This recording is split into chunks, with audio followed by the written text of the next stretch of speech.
देवरानी बनाएगी खाना। बस जल्दी से देवर जी की शादी हो जाए। बहुत दिन अकेले काम कर लिया, अब थोड़े दिन देवरानी के हाथों का तो खाना खाओ। जब से आई हूँ कोलू का बैल बन गई हूँ। 12 बजे तक तो नाश्ता नसीब नहीं होता। इतने में ही ममता कंचन को आवाज देती है, अरे बहू खाना लगा दे, भूख लग रही है। सुनाई दे रहा है या फिर किसी ख्यालों में खो गई है? कंचन गर्मा गर्म नाश्ता लगाती है। भाभी आपके हाथों में तो जादू है, जादू। क्या खाना खिलाया? हाँ हाँ देवर जी, कभी भाभी के बारे में भी सोचिए और जल्दी से शादी कर मेरी देवरानी ले आइए। मुझे तुम लोगों को एक बात बतानी है। मैंने हेमंत के ससुराल वालों से बात कर ली है और अगले महीने की 25 तारीख शादी के लिए तय कर दी है। शादी का सुनते ही कंचन की आंखों में खुशी छा जाती है। इसी बात पे सबके लिए गाजर का हलवा बनाती हूँ। वाह मम्मी जी वाह, आपने बहुत अच्छी खबर दी है। मेरे इकलौते देवर की शादी है, मैं तो लहंगा लूंगी। लगना चाहिए कि मैं उसकी भाभी हूँ। हाँ हाँ क्यों नहीं, तुम ही सबसे पहले शॉपिंग कर लो। दूल्हे से भी ज्यादा तुम्हारे कपड़े जरूरी है। कंचन मुंह चिढ़ाकर रसोई में गाजर का हलवा बनाने चली जाती है और सोचने लगती है, अब मेरी देवरानी आ जाएगी और मैं बैठकर उस पर हुक्म चलाऊंगी। मैं भी मम्मी जी की तरह बस हुक्म चलाऊंगी। संस्कृति चाय बनाओ, संस्कृति नाश्ता बनाओ, आज मुझे पकोड़े खाने हैं, आज मुझे इडली खानी है। कितना अच्छा लगेगा ना। देखते ही देखते महीना बीत जाता है और हेमंत की शादी संस्कृति से हो जाती है। नई बहू का स्वागत बड़े ही धूमधाम से होता है। शादी के अगले दिन मुंह दिखाई की रस्म के बाद श्वेता संस्कृति को छेड़ते हुए कहती है, भाभी हनीमून में कहाँ जाने का इरादा है? संस्कृति हल्का सा मुस्कुराती है। भाभी बताओ ना, हमें भी नहीं बताओगी क्या? मुझे मालदीव जाने का मन है। हेमंत ने पहले से टिकट बुक कर रखे हैं। मालदीव का नाम सुनते ही सबके चेहरे पर गुस्सा आ जाता है। ये क्या है देवर जी, अभी के अभी टिकट कैंसिल करो। आपको पता नहीं क्या मालदीव का हमने बॉयकॉट करना है? तुम लोगों को जाना ही है तो लक्षद्वीप जाओ, उन्हें सपोर्ट करो जो इंडिया को सपोर्ट करते हैं। लक्षद्वीप बहुत सुंदर आइलैंड है।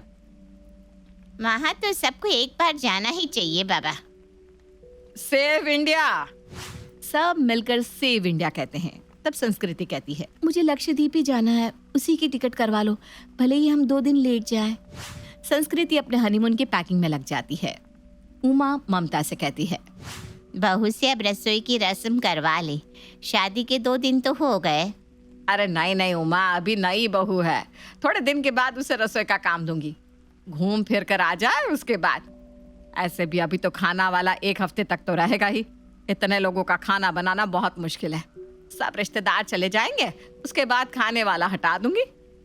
ठीक है, जैसा आपको सही लगे, मेरा काम था बोलना।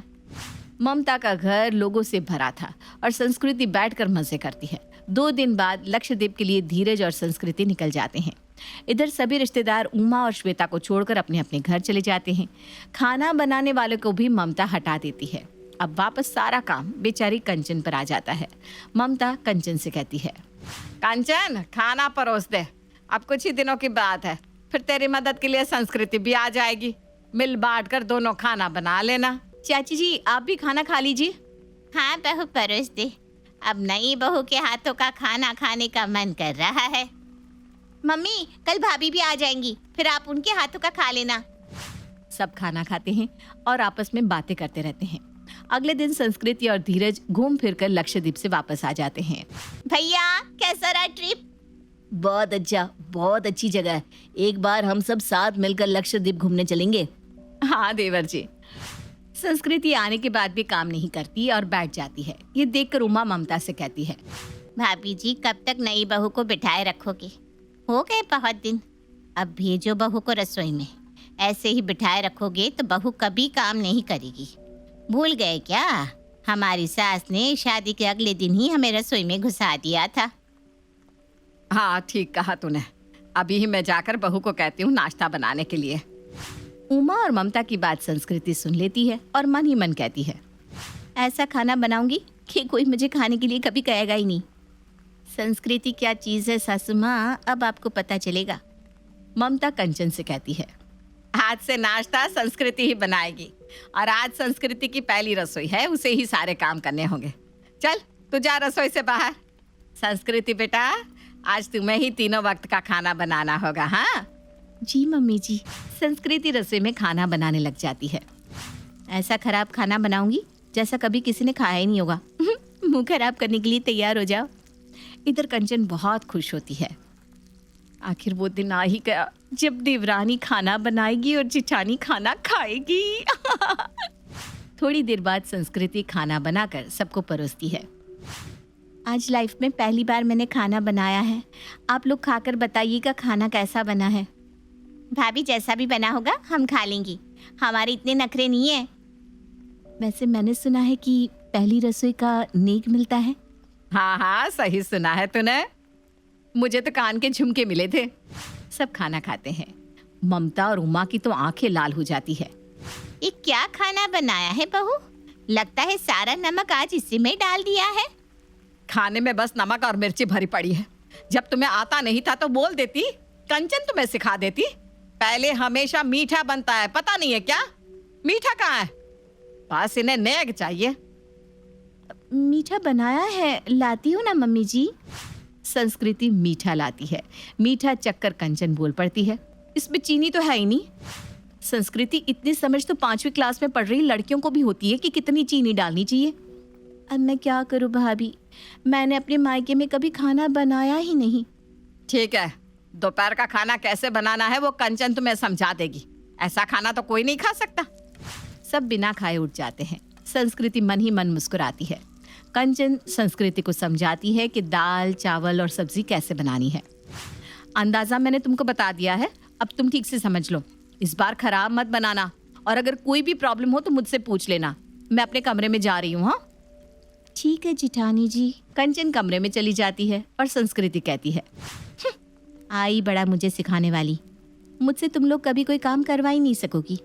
संस्कृति फिर से जानबूझकर खाना खराब बनाती है।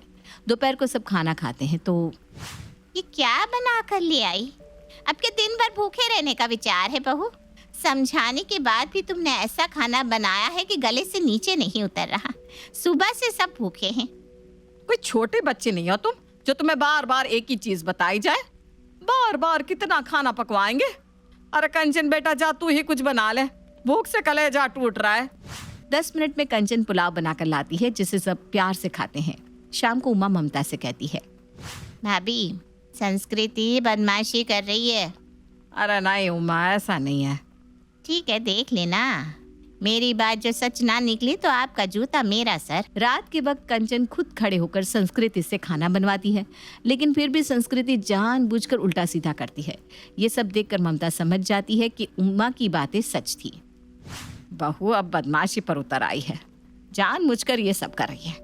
उसे तो सबक सिखाना ही होगा। लगता है कि वो भूल गई है कि सास सास होती है और बहू बहू।